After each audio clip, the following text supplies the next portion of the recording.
विदेशी निवेश, विदेशी मुद्रा भंडार सुधार।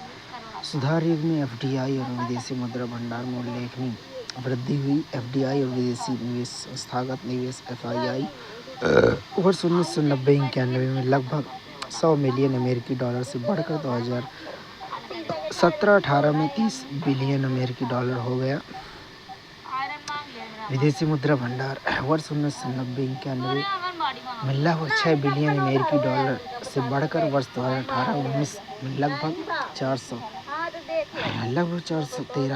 413 बिलियन अमेरिकी डॉलर हो गए, जिससे भारत विश्व स्तर पर सबसे बड़े विदेशी मुद्रा भंडार वाले देशों में से एक बन गया। निर्यात कर्तकी वर्ष 1991 के बाद भारत ऑटो पार्ट्स, फार्मास्यूटिकल्स सामान, इंजीनियरिंग सामान, आईटी सॉफ्टवेयर और वस्त्र के सफल निर्यात के रूप में उभरा। रोजगार के पर्याप्त अवसर पैदा नहीं करने के कारण सुधार आधारित समृद्धि की आलोचना हो रही है। इसे जीडीपी वृद्धि और रोजगार सृजन के बीच अंतर का संकेत मिलता है। कृषि सुधार और प्रभाव। कृषि क्षेत्र को इन सुधारों में कोई खास लाभ नहीं हुआ है, बल्कि क्योंकि बुनियादी ढांचे में सार्वजनिक निवेश में गिरावट और कृषि उत्पादों का आयात शुल्क में कमी जैसे प्रतिकूल नीतिगत बदलावों से किसानों पर नकारात्मक प्रभाव पड़ा है। औद्योगिक सुधार और वैश्वीकरण, सस्ते आयात और बुनियादी ढांचे में अपर्याप्त निवेश जैसे कारकों के कारण औद्योगिक विकास को मंदी का सामना करना पड़ता है। वैश्वीकरण को दो-धारी तलवारों के रूप में देखा गया है, जो विकासशील देशों के बाजारों तक पर्याप्त पहुंच प्रदान नहीं करके संभव स्थानीय उद्देश्यों और रोजगारों को नुकसान पहुंच रहा है। सार्वजनिक क्षेत्र के उद्यमों पीएसयू का विनिवेश प्रतिवर्ष पीएसयू के विनिवेश लक्ष्य निर्धारित किए गए थे, जिसकी आय का उपयोग पीएसयू या सामाजिक सुविधाएं बुनियादी ढांचे में विनिवेश के बजाय सरकारी राजस्व की कमी को पूरा करने के लिए किया गया था, जिससे सार्वजनिक संपत्ति के अवमूल्यन और बिक्री के संबंध में आलोचना हुई। राजकोषीय नीतियों और सुधार। आर्थिक सुधार में सार्वजनिक व्यय में वृद्धि, विशेषकर सामाजिक क्षेत्रों में व्यय में वृद्धि को कम कर दिया। राजस्व बढ़ाने और विदेशी निवेश को आकर्षित करने के उद्देश्य से कर कटौती और टैक्स टैरिफ की नीतियों से सरकार के कर राजस्व में उल्लेखनीय वृद्धि नहीं हुई है, जिससे विकास और कल्याण संबंधी व्यय पर प्रतिकूल प्रभाव पड़ा है। विश्व व्यापार संगठन WTO और भारत की भागीदारी व्यापार और टैरिफ पर सामान्य समझौते GATT 1948 के पूर्ववर्ती रूप में वर्ष 1995 में स्थापित WTO का उद्देश्य बहुपक्षीय व्यापार समझौतों को लागू करना, सभी सदस्य देशों को व्यापार के समान अवसर प्रदान करना और विनियमन आधारित व्यापार व्यवस्था स्थापित करना। इसके व्यापक उद्देश्यों में सेवाओं के उत्पादन और व्यापार का विस्तार करना, विश्व संसाधनों का इष्टतम उपयोग सुनिश्चित करना और पर्यावरण संरक्षण शामिल है। भारत WTO के एक महत्वपूर्ण सदस्य के रूप में निष्पक्ष वैश्विक नियम बनाने और विकासशील देशों के हितों की आवाज उठाने में सक्रिय रहा है। भारत ने आयात पर मात्रात्मक प्रतिबंधों को समाप्त करके टैरिफ दरों को कम करके WTO समझौते के अनुसार व्यापार उदारीकरण की दिशा में अपनी प्रतिबद्धताओं का पालन किया गया।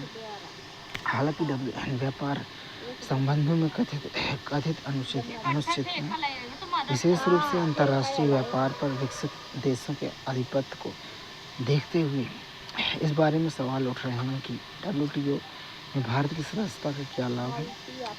निष्कर्ष रूप में कहें, वर्ष 1991 के बाद निश्चित अर्थव्यवस्था में से वैश्वीकरण को अपनाने की दिशा में भारत का बदलाव अवसर और चुनौतियाँ दोनों लेकर आया है। वैश्विक निवेश वैश्विक विदेशी विदेशी निवेश को आकर्षित करने और भारत को वैश्विक अर्थव्यवस्था के साथ एकीकृत करने के उद्देश्य से किए गए प्रमुख सुधारों से मिले जुले परिणाम मिले हैं, जहां एक और शहरी उपभोक्ताओं और आईटी जैसे कुछ क्षेत्रों को लाभ हुआ है और वहीं दूसरी ओर कृषि क्षेत्र और लघु उत्पादकों को बाधाओं का सामना करना पड़ा है।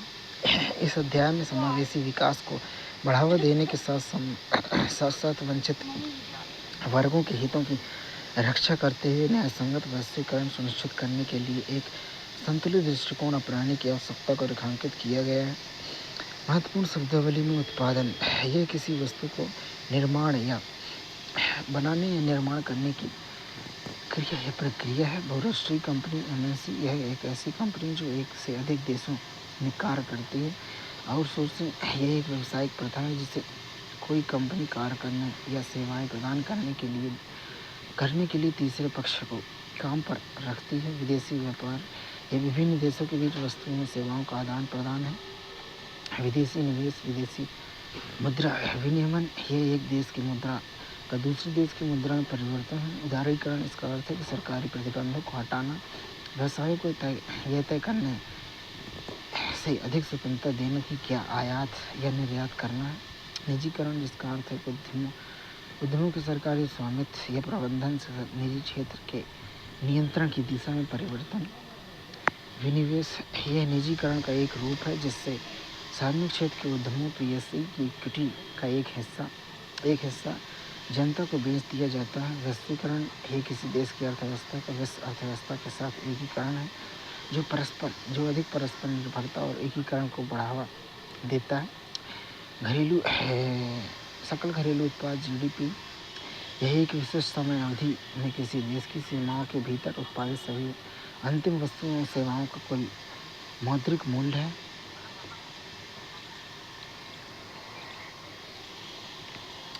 मानव विकास और संबंधित अवधारणाएं मनुष्य की ज्ञान संग्रह करने तथा उसका प्रसारण करने की क्षमता ने मानव विकास को अत्यधिक प्रेरित किया है और शिक्षा की इस क्षमता को बढ़ाने से एक केंद्रीय भूमिका है।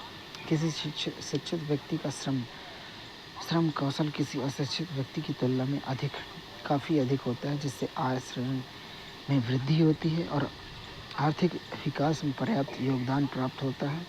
शिक्षा वित्तीय लाभों के अलावा लोगों की सामाजिक स्थिति में सुधार करती है, जीवन में बेहतर विकल्पों का चयन करने में सक्षम बनाती है और नवाचार को बढ़ावा देती है। इसके अलावा यह राष्ट्रीय विकास में वृद्धि लाने, नई प्रौद्योगिकियों को अपनाने में सहायक होती है।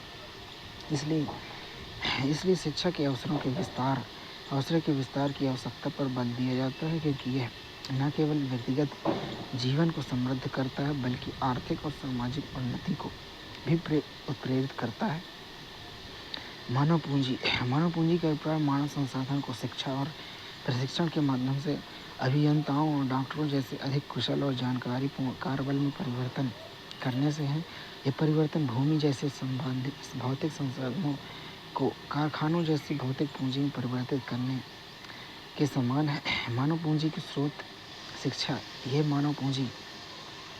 मानव पूंजी निर्माण का प्राथमिक स्रोत है, क्योंकि इससे भविष्य में आय सृजन की क्षमताओं में वृद्धि होती है। जैसे कि कंपनियां भविष्य के लाभ को बढ़ाने के लिए पूंजीगत वस्तुओं में निवेश करते हैं। स्वास्थ्य व्यक्तिगत और राष्ट्रीय विकास के लिए एक महत्वपूर्ण आगत के रूप में निवारक, उपचारात्मक, सामाजिक चिकित्सा, स्वास्थ्य, पेयजल और उचित साफ सफाई पर वे एक स्वस्थ श्रम बल की आपूर्ति बढ़ाने के लिए महत्वपूर्ण है।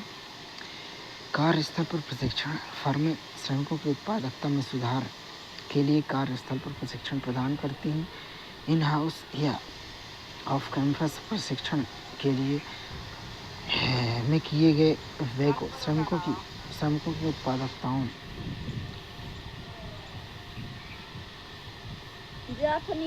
मैं बनाऊँ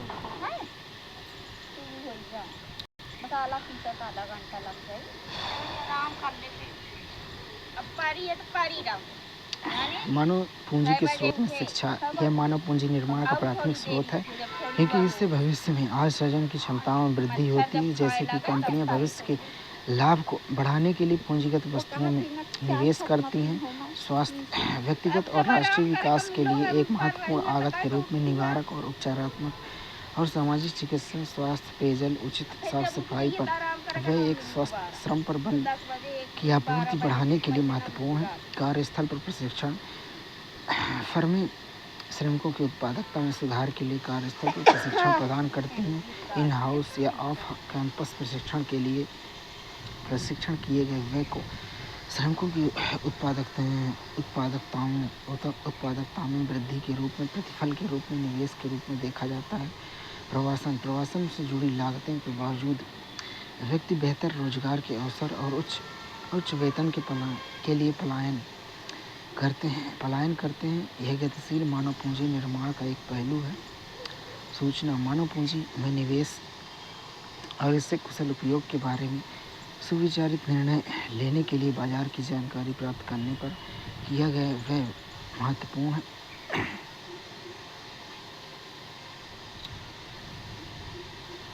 भौतिक और मानव पूंजी निर्माण दोनों परिसंपत्तियों का आधार बढ़ाने और उत्पादकता बढ़ाने के उद्देश्य से सुविचारित निवेश निर्णयों के परिणाम है। हालांकि वे निर्णय लेने की प्रक्रिया से लेकर समाज और अर्थव्यवस्था पर उनके प्रभाव तक कई पहलुओं भौतिक मौलिक रूप से भिन्न होते हैं।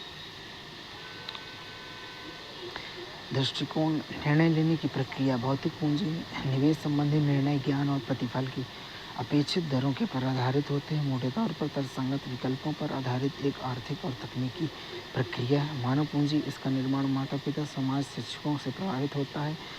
एक सामाजिक और सचेत निर्णय होता है जो विशेष रूप से तृतीय शिक्षा स्तर पर लिया जाता है। स्वामित्व और उपयोग भौतिक पूंजी में मूर्त होती है और इसके स्वामी से पृथक किया जा सकता है। उपयोग के लिए स्वामी की उपस्थिति की आवश्यकता नहीं है। मानव पूंजी का स्वामित्व और उपयोग मानव पूंजी अमूर्त होती है। इसे स्वामी से पृथक नहीं किया जा सकता है। उत्पादन स्थान पर स्वामी की उपस्थिति आवश्यक होती है क्योंकि केवल सेवाएं बेची जाती हैं, न कि पूंजी को बेचा जाता है। गतिशीलता भौतिक पूंजी में कृत्रिम व्यापार प्रतिबंधों को छोड़कर विभिन्न देशों के बीच अत्यधिक गतिशील होती है। मानव पूंजी में गतिशीलता राष्ट्रीय और सांस्कृतिक रूप से संस्कृति द्वारा सीमित होती है, जिससे विकास के लिए देश विशेष के अनुसार नीति निर्माण की आवश्यकता होती है। मूल्यह्रास और उन्नयन भौतिक पूंजी में निरंतर उपयोग और प्रौद्योगिकी की पुरानी होने के साथ मूल्यह्रास होता है। मानव पूंजी में आयु के साथ साथ मूल्यह्रास होता है, लेकिन शिक्षा, स्वास्थ्य आदि में निरंतर निवेश के माध्यम से मूल्यह्रास कम हो जाता है, जिससे प्रौद्योगिकी परिवर्तनों के प्रतिकूलन किया जा सकता है। लाभ वितरण भौतिक पूंजी में मुख्य रूप से स्वामी के लिए निजी लाभ उत्पन्न होता है। मानव पूंजी में निजी और सामाजिक दोनों लाभ उत्पन्न करती है। लोकतांत्रिक प्रक्रियाएं सामाजिक आर्थिक प्रगति और सार्वजनिक स्वास्थ्य में सहायक होती हैं। मानव पूंजी और आर्थिक समृद्धि के मध्य एक सकारात्मक संबंध होता है। अधिक कुशल पेशेवर तैयार करने के लिए पर्याप्त मात्रा में मानव पूंजी की आवश्यकता होती है। ये कुशल पेशेवर लोग आगे चलकर आर्थिक समृद्धि में महत्वपूर्ण भूमिका निभाते हैं। आय सृजन उत्पादकता इसका एक माप है कि कोई व्यक्ति, कंपनी या देश कितनी कुशलतापूर्वक वस्तुओं और सेवाओं का उत्पादन करता है। नवाचार कुछ नया प्रस्तुत करने का कार्य है, जैसे कि एक नया विचार, विधि या उपकरण। शिक्षित और स्वस्थ व्यक्ति अपने उच्च श्रम कौशल और निर्बाध श्रम आपूर्ति के कारण राष्ट्रीय आय में अधिक योगदान देते हैं। उत्पादकता और नवाचार मानव पूंजी श्रम उत्पादकता को बढ़ाती है, नवाचार को प्रोत्साहित करती है और नवीन प्रौद्योगिकी को अपनाने की क्षमता पैदा करती है, जो आर्थिक समृद्धि को बढ़ाती है। शिक्षा और प्रौद्योगिकी अनुकूलन शिक्षा सामाजिक परिवर्तनों और वैज्ञानिक प्रगति को समझने में सक्षम बनाती है, आविष्कारों और नवाचार को बढ़ावा देती है तथा नवीन प्रौद्योगिकियों को अपनाने में सहायक होती है। अनुभवजन्य साक्ष्य यद्यपि मानव पूंजी और आर्थिक समृद्धि को आपस में जोड़ने वाले अनुभवजन्य साक्ष्य मापन संबंधी चुनौतियों के कारण कुछ हद तक स्पष्ट नहीं है। फिर भी यह माना जाता है कि उच्च स्तरीय मानव पूंजी आय वृद्धि को प्रेरित कर सकती है और आय वृद्धि उच्च स्तर में मानव पूंजी को प्रेरित कर सकती है। राष्ट्रीय परिप्रेक्ष्य भारतीय परिप्रेक्ष्य भारत में आर्थिक समृद्धि में मानव पूंजी के महत्व को शुरू से ही स्वीकार किया है। सातवीं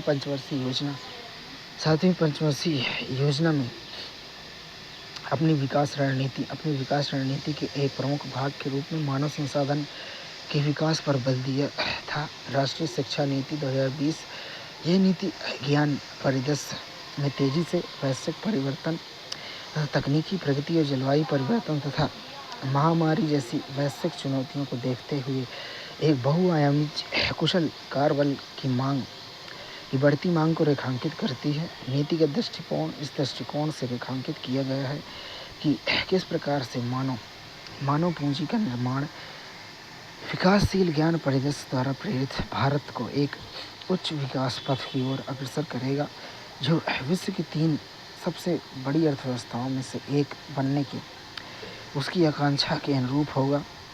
आर्थिक गतिविधियां और लैंगिक असमानता पुरुषों और महिलाओं, बालक और बालिकाओं के बीच एक सांख्यिकीय अंतर है जो कुछ मात्रा में असमानताओं को दर्शाता है। आर्थिक गतिविधियों को 3 प्रमुख क्षेत्रों में वर्गीकृत किया गया है: प्राथमिक, द्वितीयक, तृतीयक। इन क्षेत्रों में कई गतिविधियां शामिल हैं जिसका वस्तुओं और सेवाओं के उत्पादन में योगदान है। अंततः राष्ट्रीय आय में मूल्य को जोड़ती है। प्राथमिक क्षेत्र, इसमें कृषि, वानिकी, पशुपालन, मत्स्य पालन, मुर्गी पालन, खनन और उत्खनन शामिल है। द्वितीयक क्षेत्र मुख्य रूप से विनिर्माण पर केंद्रित है। तृतीयक क्षेत्र, इस क्षेत्र में व्यापार, परिवहन, संचार, बैंकिंग, शिक्षा, स्वास्थ्य, पर्यटन सेवाएं और बीमा शामिल है। बाजार और गैर बाजार गतिविधियां। आर्थिक गतिविधियों को आगे बाजार और गैर बाजार गतिविधियों में विभाजित किया गया है। बाजार गतिविधियां ये भुगतान या लाभ के लिए की जाती हैं जिसमें वस्तुओं और सेवाओं का उत्पादन और सरकारी सेवाएं शामिल हैं। गैर बाजार गतिविधियां स्वउपभोग के लिए उत्पादन जैसे कि प्राथमिक उत्पादों की खपत और प्रसंस्करण जैसे स्वयं के उपयोग के लिए अचल संपत्ति का उत्पादन। ऐतिहासिक रूप में श्रम पर लैंगिक विभाजन। ऐतिहासिक और सांस्कृतिक कारकों के कारण पुरुषों और महिलाओं के बीच श्रम विभाजन विद्यमान है। इसमें महिलाएं प्रायः अवैतनिक घरेलू कार्यों में संलग्न हैं जबकि पुरुष वैतनिक कार्य करते हैं। शिक्षा का प्रभाव। शिक्षा और कौशल स्तर बाजार में उपार्जन के प्रमुख निर्धारक है। उच्च शिक्षा और कौशल वाली महिलाएं लगभग पुरुषों के बराबर कमाती हैं तथा शिक्षण, चिकित्सा, प्रशासन और तकनीकी रूप से संचालित संगठित क्षेत्रों में रोजगार के अवसर प्राप्त करती हैं। महिलाओं के समक्ष आने वाली चुनौतियां। महिलाओं, विशेष रूप से कम शिक्षित और निम्न कौशल वाली महिलाओं को कम वेतन, रोजगार की सुरक्षा का अभाव और कार्यबल में अपर्याप्त कानूनी सुरक्षा जैसी असमानताओं का सामना करना पड़ता है। मातृत्व अवकाश, बच्चों की देखभाल, अन्य सामाजिक सुरक्षा प्रणालियों जैसी बुनियादी सुविधाओं का अभाव महिलाओं की चुनौतियों को और अधिक बढ़ा देता है। मानव पूंजी और मानव विकास शब्द एक जैसे लग सकते हैं पर उनके अलग अलग अर्थ और निहितार्थ हैं। इनके अंतर मुख्य रूप से शिक्षा और स्वास्थ्य से जुड़े उद्देश्यों और मूल्यों से संबंधित है। मानव पूंजी यह शिक्षा और स्वास्थ्य को श्रम उत्पादकता को बढ़ाने के साधन के रूप में मानती है। इसका मुख्य उद्देश्य उत्पादकता को बढ़ाना। शिक्षा और स्वास्थ्य में कोई भी निवेश यदि वस्तुओं और सेवाओं के उत्पादन में वृद्धि नहीं करता तो उसे अनुत्पादक माना जाता है। यह मनुष्य के साधन के रूप में मानती है और साध्य उत्पादकता में वृद्धि करता है। मानव विकास शिक्षा स्वास्थ्य को मानव कल्याण के लिए महत्वपूर्ण मानता है जिससे व्यक्तियों को जीवन के मूल्यवान विकल्प चुनने में मदद मिलती है। इसका मुख्य उद्देश्य मानव कल्याण को बढ़ाना और शिक्षा और स्वास्थ्य में निवेश को महत्व दिया जाता है, भले ही उसके परिणामस्वरूप श्रम की उत्पादकता में वृद्धि ना हो। इस शिक्षा और स्वास्थ्य के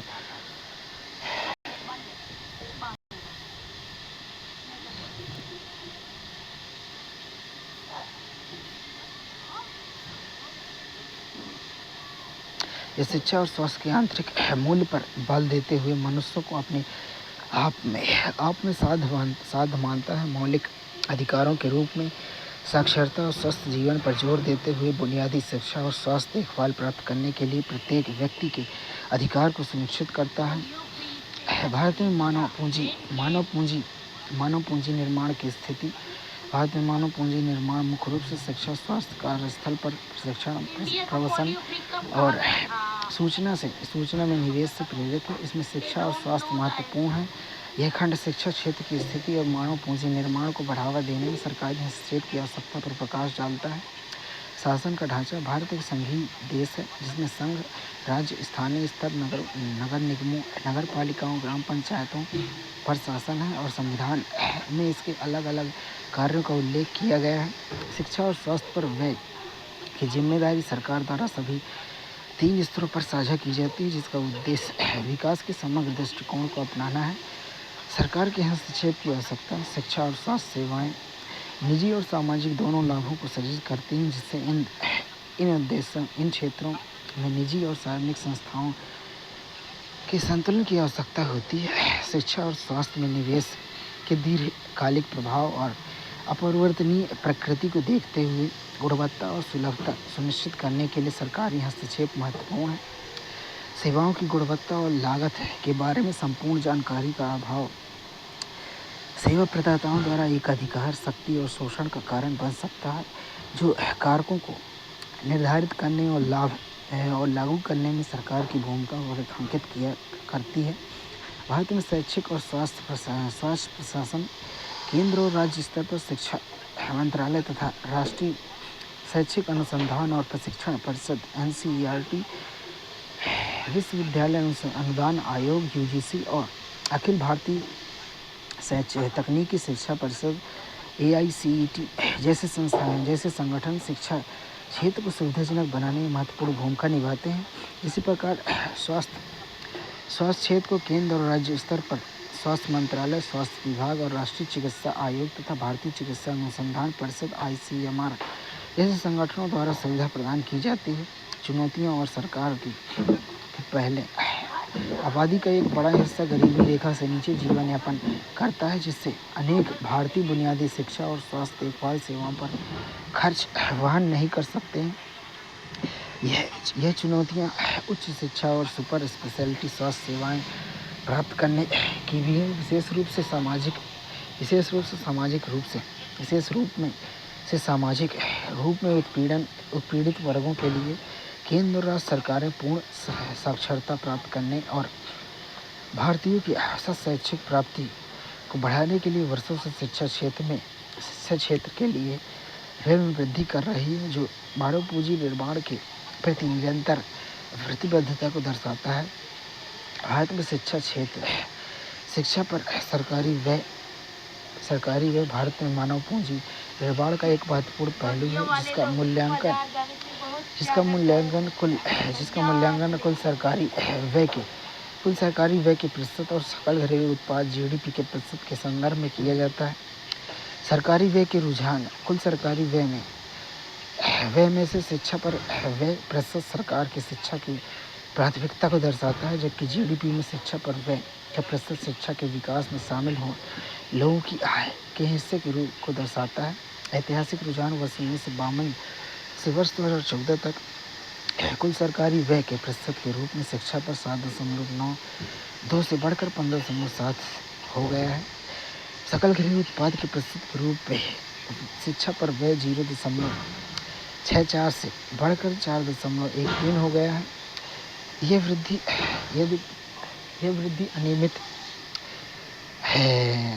अनियमित रही है, जिसमें कभी वृद्धि हुई है तो कभी गिरावट आई है। प्रारंभिक बनाम तृतीयक शिक्षा व्यय।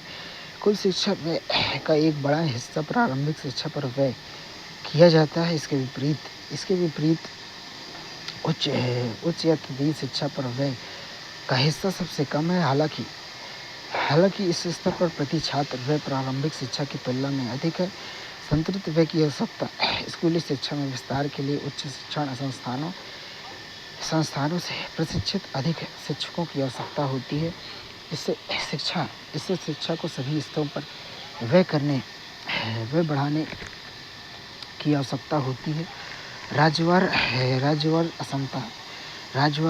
असमता वर्ष 2014-15 प्रारंभिक शिक्षा पर प्रति व्यक्ति सार्वजनिक व्यय में अत्यधिक भिन्नता देखने को मिलती है, जो हिमाचल प्रदेश में 34,651 रुपये से लेकर बिहार में 4,088 रुपये तक है, तथा यह शैक्षिक अवसरों और उपलब्धियों में असमानता को दर्शाता है। वांछित स्तरों के साथ तुलनात्मक विश्लेषण करें तो विभिन्न आयोगों ने शैक्षिक उपलब्धियों में महत्वपूर्ण वृद्धि प्राप्त करने के लिए सतत